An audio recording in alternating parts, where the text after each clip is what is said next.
क्या अमेरिका और इजराइल की जोड़ी ने ईरान पर सीधा हमला करके उनके सर्वोच्च नेता अली खामनेई का खात्मा कर दिया है?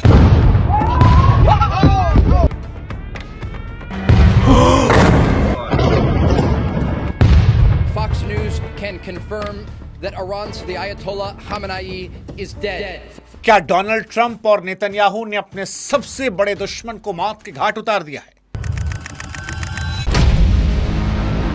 और अगर उतारा है तो क्या दुनिया में अब शांति आएगी या फिर पूरी दुनिया एक ऐसी आग में झोंक दी जाएगी जिसका अंत क्या होगा वो किसी को नहीं पता। 28 फरवरी 2026 को ईरान पर हमले होने शुरू हो गए। ईरान पलटवार कर रहा है। 3 दुनिया के बड़े देश इजराइल, अमेरिका, ईरान 3 अलग अलग ऑपरेशंस चला रहे हैं। इन ऑपरेशन में दिन भर में सैकड़ों लोग मारे गए हैं।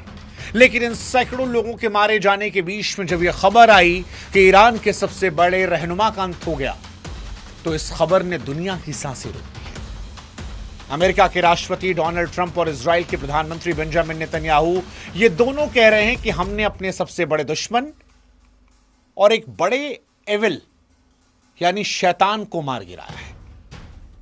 वो कह रहे हैं कि हमने शैतान के साथ साथ उसके खानदान और इजराइल के तमाम थिंक टैंक, चाहे वो नेता के तौर पर हो या फिर फौज के तौर पर, सबको मार डाला है।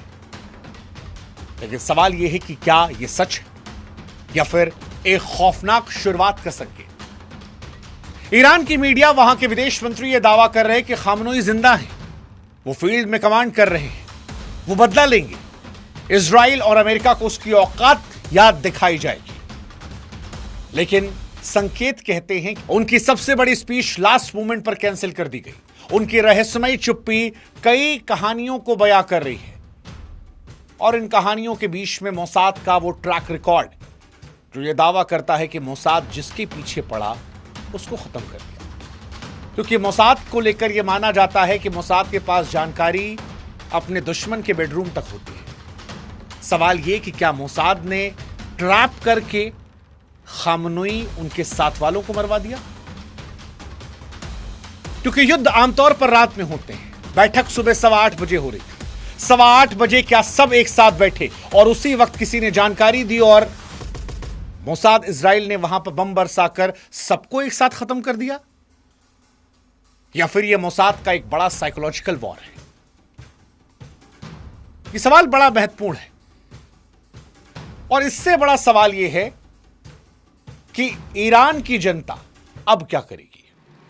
क्योंकि चाहे नेतन्याहू हो या फिर डोनाल्ड ट्रंप, वो ईरान की जनता से कह रहे थे कि देखो हम तुम्हारे लिए कर रहे हैं। लेकिन जब ईरान की सड़कों पर सैकड़ों बच्चों का कत्ल हुआ, जब ईरान के सर्वोच्च नेता, उनके 40 से अधिक टॉप कमांडर्स को मार गिराया गया, तो क्या ईरान की जनता जो है वो अमेरिका, इजराइल के साथ खड़ी होगी या इन मासूमों के जनाजों को देखकर महाजिहाद की तरफ बढ़ेगी?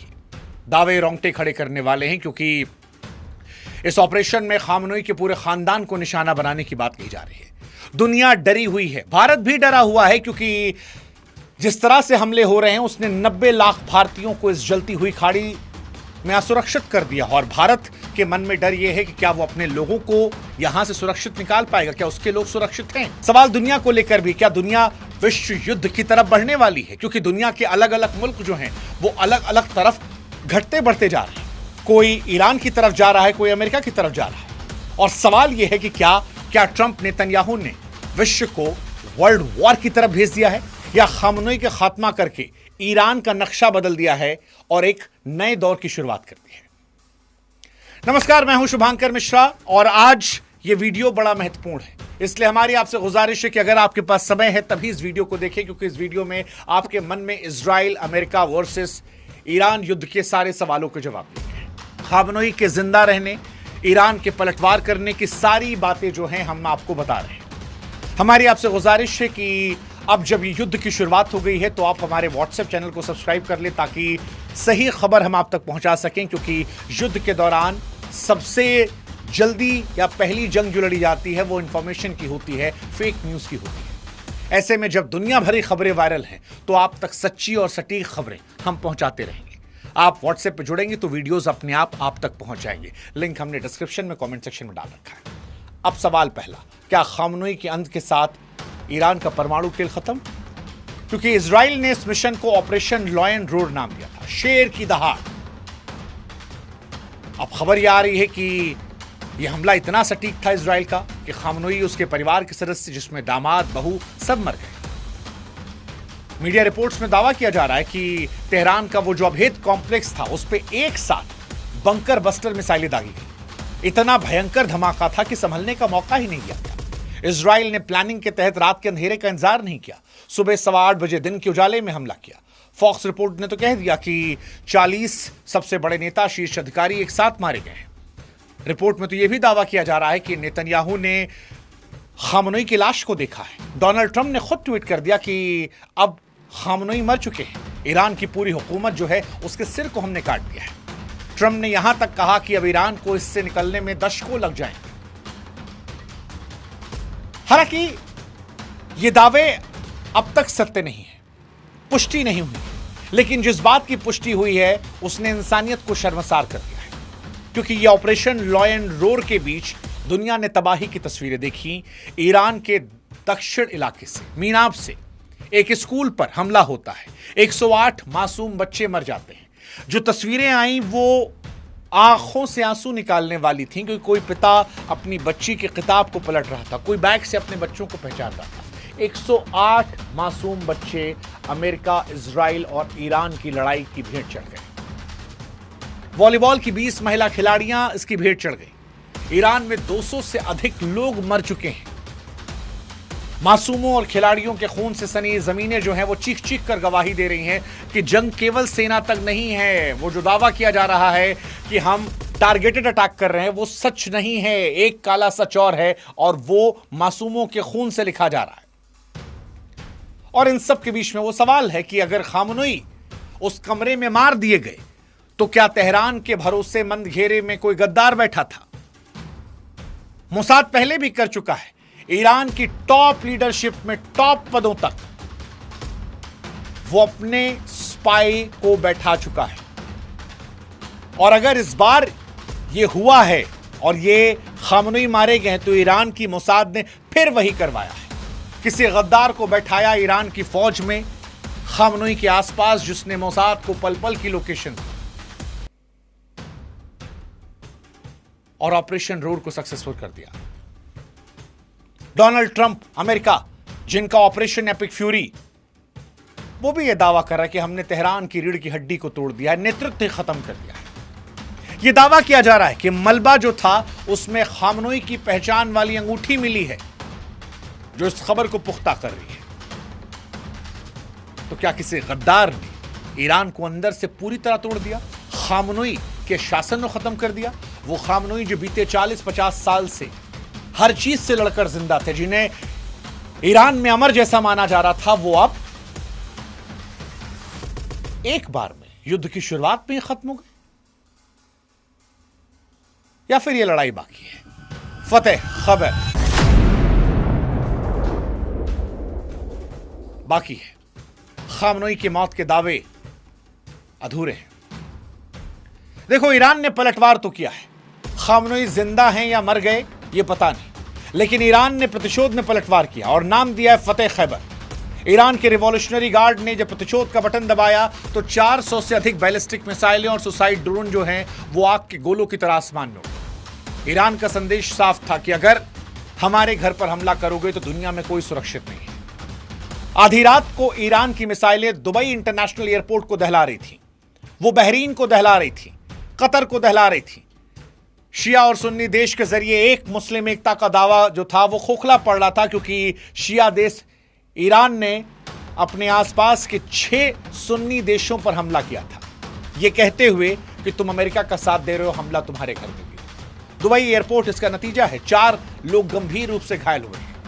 दुबई जैसे अलीशान शहर में आज खौफ का मंजर है कि लोग लग्जरी छोड़कर अंडरग्राउंड पार्किंग लॉट में शरण ले रहे हैं, घबराए हुए हैं, कांप रहे हैं। बुर्ज खलीफा के बगल में मिसाइल गिरी है, तमाम बड़े बड़े होटलों पर मिसाइल गिरी है। ईरान ने मिसाइलों के साथ साथ खाड़ी देशों के डिजिटल सिस्टम पर भी साइबर अटैक किया है, जिससे बड़े शहरों की बिजली जो चली गई है। ईरान ने बता दिया है कि वो एक रात में हारने वाला नहीं है। हालांकि इन हमलों ने आपस में नुकसान भी किया है। सऊदी अरब, जिसे ईरान अपना भाई कहता था, उसी सऊदी अरब ने इजराइल और अमेरिका के साथ मिलकर अब ईरान पर हमला करने की बात कही है, क्योंकि अबू धाबी में एक नागरिक की मौत हुई है। इजराइल, अमेरिका और ईरान की लड़ाई अब धीरे धीरे दुनिया के कई मुल्कों की लड़ाई बनती जा रही है। और सवाल इसीलिए बार बार यह उठ रहा है कि क्या अब दुनिया जो है वो विश्व युद्ध की तरफ चल रही है। तेहरान की सड़कों पर अजीब सा मंजर है। तेहरान में कहीं पर लोग जश्न मना रहे हैं, कहीं लोग नाच गा रहे हैं, कहीं लोग डर के साए में जी रहे हैं, कहीं अपने बच्चों की मौत पर आंसू बहा रहे हैं। तेहरान में भी यह खबर फैली है कि मर गए हैं खम। बहुत सारे लोगों के पटाखे फोड़ते, जश्न मनाते वीडियोज आ रहे हैं। इजराइल में लोग नाच रहे हैं कि मौत हो गई, वो भरोसा कर रहे हैं मौत हुई है नहीं हुई है ये अगले 24 घंटे में साफ हो जाएगा। और इसी के साथ साफ हो जाएगा कि दुनिया क्या होने वाला है, क्योंकि अब दुनिया में कीमतें आसमान को छूने वाली है, हाहाकार मचने वाला है। लेकिन सवाल यह है कि क्या दुनिया विश्व युद्ध में जाने वाली है? अबू धाबी की तरह खाड़ी के इतिहास को अब बदला जाएगा? क्या वाकई खामनई की मौत हो गई है, या फिर इस्लामिक रिपब्लिक के पूरे वजूद के अंत की शुरुआत हो गई है? सच कहें तो अगले 24 घंटे तय करने वाले हैं कि दुनिया इस महायुद्ध की आग में झुलसेगी या एक नई आजाद सुबह का सूरज देखा जाएगा। हालांकि इजराइल और अमेरिका के अटैक में ईरान को नुकसान बहुत हुआ है। नुकसान उनके रक्षा मंत्री की मौत और उनके कमांडर्स की मौत को लेकर, क्योंकि इस युद्ध का सबसे सनसनीखेज और खौफनाक मोड़ आया जब यह खबर पुख्ता हुई कि ईरान के रक्षा मंत्री अजीज और IRGC के कमांडर जनरल मोहम्मद पाकपुर एक सटीक मिसाइल हमले मार गए। हमला जो था वो खामनई के निवास पर भी किया गया, हालांकि उस वक्त वहां वो थे नहीं। अमेरिका इजराइल का यह हमला ईरान के दिमाग पर वार करने जैसा था, क्योंकि किसी भी देश के लिए उसके रक्षा मंत्री और उसके सबसे बड़े सैन्य कमांडर का एक साथ मारा जाना उसकी कमर को तोड़ने जैसा है। इजराइल ने यह मान लिया है कि अगर नेतृत्व को खत्म कर दिया तो ईरान की सेना बिना किसी दिशा के बिखर जाएगी। हालांकि हकीकत इसके उलट भी हो सकती है। ईरान में इन दो नेताओं की मौत को महान शहादत की तरह पेश किया जा रहा है, और तेहरान की सड़कों पर सिर्फ दुख नहीं, एक आक्रोश भी दिख रहा है, क्योंकि जब किसी भी देश में बड़े सेनापतियों के जनाजे निकलते हैं तो वहां की जनता अक्सर अपनी सरकार की कमियों को भूलकर दुश्मन के खिलाफ चट्टान बन जाती है। डोनाल्ड ट्रंप जिस ईरान को अंदर से तोड़ना चाहते हैं, यहां पर उस ईरान की जनता पर दुनिया की निगाहें हैं कि क्या इनकी मौत ने उसे एकजुट तो नहीं कर दिया? क्या ईरान का नेतृत्व उन लोगों के हाथ में जाएगा जो पहले से कहीं ज्यादा कट्टर आत्मघाती हो सकते हैं? यह खूनी खेल अब एक ऐसी व्यक्तिगत दुश्मनी में बदल चुका है जिसका अंत शायद किसी महाविनाश के नाम पर होगा, जिसकी भयावता आगे आने वाले समय में आपको दिखेगी। लेकिन इससे पहले एक सवाल कि क्या डोनाल्ड ट्रंप ने जो वेनेजुएला के साथ धोखा किया था वही धोखा ईरान के साथ किया? शांति के सफेद झंडे के नीचे खूनी खंजर। सवाल महत्वपूर्ण यह है कि यार यह हमला हुआ अचानक से या पहले से तैयारी थी? वॉशिंगटन में, यरूशलेम में कई जानकारी कहते हैं कि पिछले 1 महीने से डोनाल्ड ट्रंप ने पूरी दुनिया के साथ एक छलावा किया, जिसकी मिसाल इतिहास में नहीं मिलती। जब दुनिया को ओमान के जरिए मीठी खबरें दी जा रही थी कि अमेरिका और ईरान के बीच एक पीस डील होने वाली है, युद्ध नहीं होगा, तब माना जा रहा है कि ट्रंप और नेतन्याहू हमले के उन ठिकानों को मार्क कर रहे थे, निशान लगा रहे थे जिन्हें तबाह करना था, और इसी वजह से पहले दिन ही हमले में रक्षा मंत्री को और उनके टॉप कमांडर को मार गिरा। क्या इस शांति के नाटक का मकसद ईरान को धोखे की नींद सुलाना था, ताकि वो थोड़ा इजी हो जाए, एयर डिफेंस सिस्टम को थोड़ा ढील कर दे, और जैसे ही ढील करे उसी वक्त एक साथ मिसाइल लॉन्च कर? क्या दोहरे चेहरे ने ईरान के भरोसे की पीठ में खंजर घोंपा है? उसे शुरुआत में संभलने का एक पल नहीं मिला, और इसी वजह से ज्यादा तबाही जो है वो ईरान में पहले दिन हुई। डोनाल्ड ट्रंप भरोसे का हथियार के तौर पर इस्तेमाल वेनेजुएला में भी करके आए थे। वहां पर भी वो डील डील डील करते थे, और उसके बाद सबने देखा कि उन्होंने वेनेजुएला में क्या किया। हालांकि अब यह छलावा खुल चुका है, इसीलिए शायद ईरान ने कहा है कि हम अमेरिका के अहम पर चोट करेंगे। वो जो ग्रेट अमेरिका है उसे आज दुनिया के सामने एक्सपोज कर देंगे, और अमेरिका में आने वाली नस्लें याद रखेंगी। ये ईरान की तरफ से कहा गया है, और कहना इसलिए पड़ रहा है क्योंकि मीनाब स्कूल पर हमला हुआ, मासूमों का खून। दरअसल इजराइल और अमेरिका की तरफ से जो हमला हुआ उसका सबसे डरावना चेहरा दक्षिणी ईरान के मीनाब शहर में दिखाई दिया। एक इजरायली मिसाइल ने सीधे एक स्कूल की इमारत को निशाना बनाया। इस हमले में 40 मासूम छात्राओं की मौके पर मौत हुई।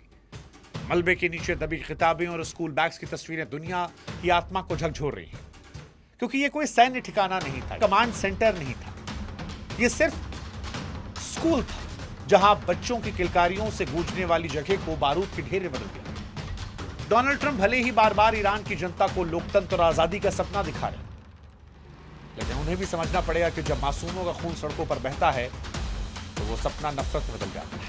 मीनाब स्कूल में बच्चों की लाशों का यह मंजर साबित करता है कि बम कभी भी दोस्त और दुश्मन में फर्क नहीं करता।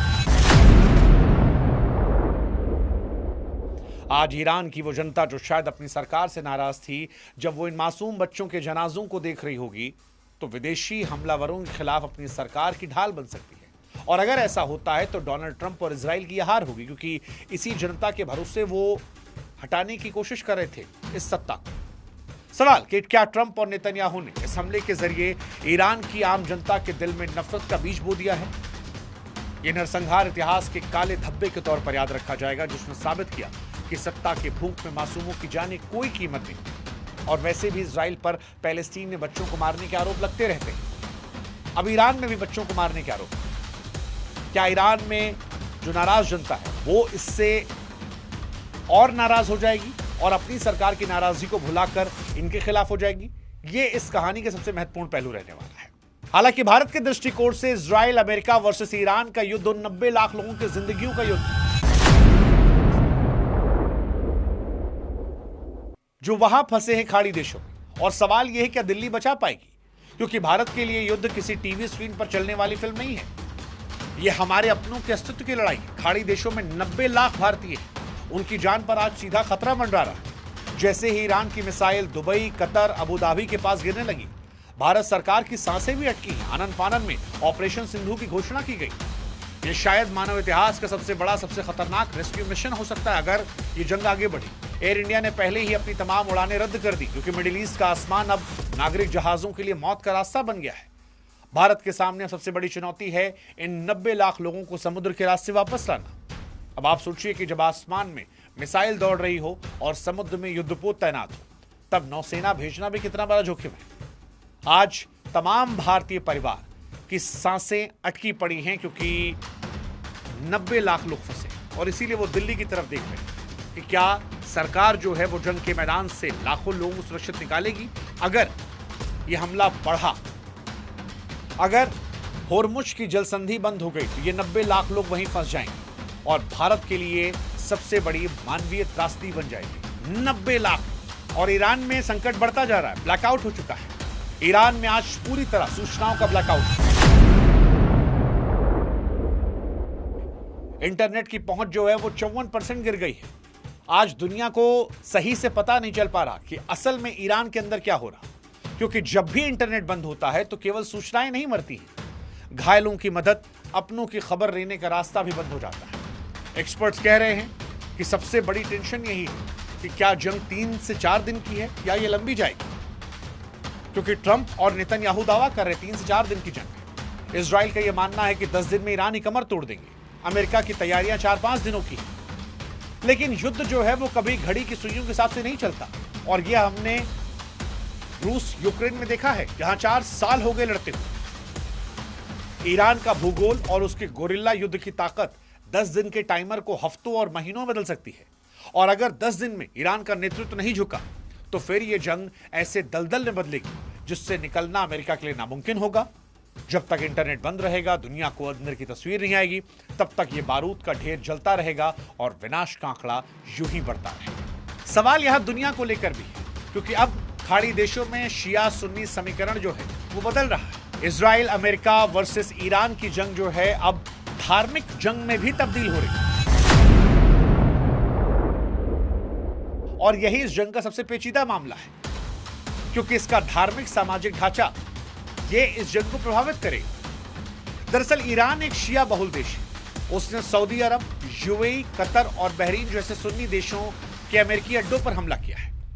अब अगर ऊपर ऊपर देखें तो ये सुन्नी देशों पर हमला लगता है, लेकिन असल में इन देशों की सरकारें तो अमेरिका के साथ हैं, लेकिन वहां जो लोग रह रहे हैं उनके दिलों में, आम जनता के दिलों में इजराइल के खिलाफ गुस्सा है। वो ईरान के प्रति गहरी सहानुभूति रखते हैं। उसकी कई वजह है। एक वजह है गाजा में जो हो रहा है वो हमेशा इजराइल के खिलाफ है। दूसरा, ईरान एक मुस्लिम बहुल देश है। सुन्नी लोगों की अपनी समस्याएं हो सकती हैं शिया लोगों से, लेकिन जब बारी इजराइल की आती है वहां पर वो ईरान के साथ खड़े हैं, जबकि इनका मुल्क और इनके मुल्क के हुक्मरान जो वो अमेरिका के साथ खड़े हैं। ऐसे में क्या इन देशों में भी लोगों में आक्रोश देखने को मिल सकता है? और जब ईरान की मिसाइलें इन देशों की तरफ बढ़ रही हैं तब क्या होगा? क्या ये लोग अपनी सरकार पर भी दबाव बनाएंगे? क्योंकि जो मिसाइलें ईरान इजराइल की तरफ बढ़ा रहा है उस पर ये जश्न मना रहे हैं, लेकिन ये लोग अपने देश पर मिसाइल गिरने पर क्या अपने मुल्क के हुक्मरान पर दबाव बनाएं, अमेरिका से दूरी बनाएं? और अगर अमेरिका से वो दूरी बनाते हैं तो क्या अमेरिका के लिए जंग और मुश्किल हो जाएगी?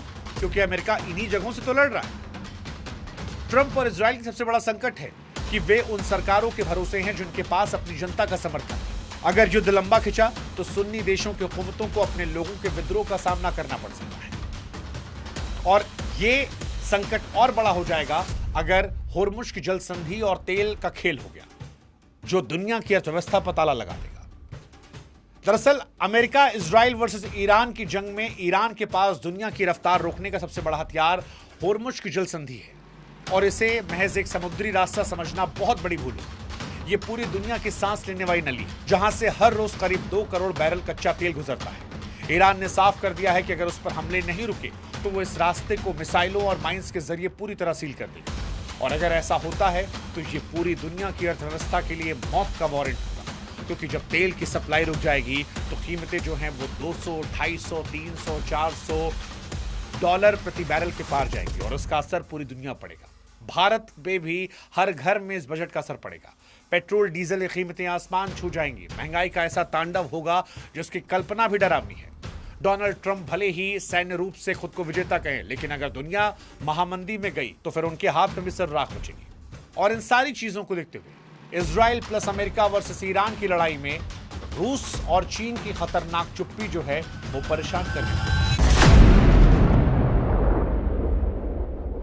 क्या रूस और चीन की खतरनाक चुप्पी तीसरे विश्व युद्ध का संकेत है?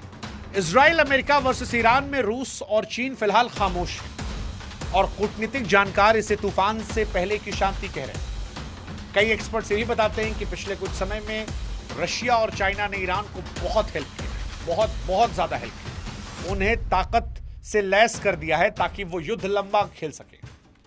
और अगर युद्ध लंबा चलता है तो इसमें रूस और चाइना की भी एंट्री हो सकती है। रूस ने अभी इस हमले को खुली आक्रामकता बताया है, और यह सबको पता है कि पुतिन कभी भी मिडिल ईस्ट में अमेरिका का एक तरफा राज बर्दाश्त नहीं करेगा। असली डर यह है कि क्या रूस चुपके से ईरान को वो हथियार देगा जो इजराइल के F-35 को खिलौना बना दे। अगर रूस ने अपने S-400 एयर डिफेंस सिस्टम की कमान ईरान को सौंपी और चाइना ने अपने सुखोई 35 लड़ाकू विमान तेहरान भेजे, तो ये युद्ध अमेरिका के लिए परेशानी का सबब हो सकता है। कई एक्सपर्ट्स ये भी कहते हैं कि कई हथियार मिल गए हैं ईरान को पहले से। बीते 1 महीने में ये तैयारियां चल रही हैं। पुतिन का इतिहास गवाह है कि वे तब तक खामोश रहते हैं जब तक दुश्मन अपनी सारी ताकत न झोंक दे, और फिर वो ऐसा प्रहार करते हैं कि समीकरण बदल जाता है। वो चीन जो ईरान के तेल का सबसे बड़ा खरीदार है, फिलहाल खामोशी से तमाशा देख रहा है, लेकिन उसकी ये चुप्पी रणनीतिक सस्पेंस है। चीन जानता है कि अगर अमेरिका इस युद्ध में फंस गया तो उसके लिए ताइवान या दक्षिण चीन सागर में अपनी ताकत बढ़ाने का अच्छा मौका होगा। चीन की आर्थिक ताकत अमेरिका को अंदर से खोखला कर सकती है। अगर उसने ग्लोबल सप्लाई चेन को ईरान के समर्थन में मोड़ा, अगर रूस और चीन ने मिलकर अमेरिका के खिलाफ आधिकारिक मोर्चा खोला, तो इसे ऑफिशियली थर्ड वर्ल्ड वॉर कहा जाएगा। और ये चुप्पी किसी समझौते का संकेत नहीं, ये उस मौके का इंतजार है जहां अमेरिका अपनी सारी ताकत झोंक चुका है, और फिर ये दोनों महाशक्तियां अपना रोल प्ले कर सकती है। रूस और चीन के लिए ईरान का गिरना उसकी कूटनीतिक हार होगी, इसलिए वे इसे बचाने के लिए अनऑफिशियली पर्दे के पीछे से घातक हथियारों और इंटेलिजेंस की सप्लाई बीते 1 महीने से कर रहे हैं, जो पुख्ता माना जा रहा है। हालांकि आखिर में एक सवाल और उठता है धार्मिक जुनून और मेहदी का इंतजार, मौत और जन्नत का आखिरी मुकाबला।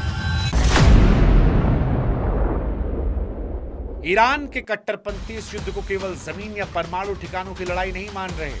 उनके लिए यह पवित्र युद्ध है, एंड टाइम बैटल, जिसका जिक्र सदियों पुरानी मजहबी भविष्यवाणियों में लिखा था। वो इसे इमाम मेहदी के आने का संकेत मान रहे हैं। और जब युद्ध में धर्म का जुनून जुड़ जाता है तो लोग मौत से डरना बंद कर देते हैं। डोनाल्ड ट्रंप के लिए सबसे बड़ी चुनौती वो लाखों फिदाइन लड़ाकों को रोकना होगा जिनके लिए मौत का मतलब हार नहीं बल्कि जन्नत का सीधा रास्ता है। जब एक मां अपने इकलौते बेटे को कफन पहनाकर अमेरिकी टैंकों के सामने इस यकीन के साथ भेजती है कि वो शहीद होकर अमर जाएगा, तो उस जुनून को कोई मिसाइल नहीं रोक सकती।